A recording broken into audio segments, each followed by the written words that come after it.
Hi everyone. Today we will talk about how to select location services while using on the application of TikTok. To know how to select location services while using on the application of TikTok, you should just go to TikTok and you will click.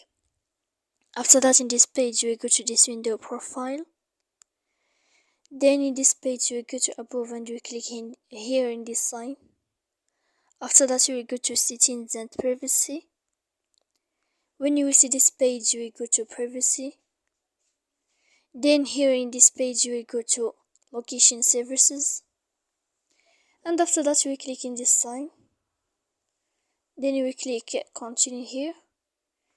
When this sign changed, as you see, then you can know how to select locations services while using. So please don't forget to support us by like and subscribe. See you next time.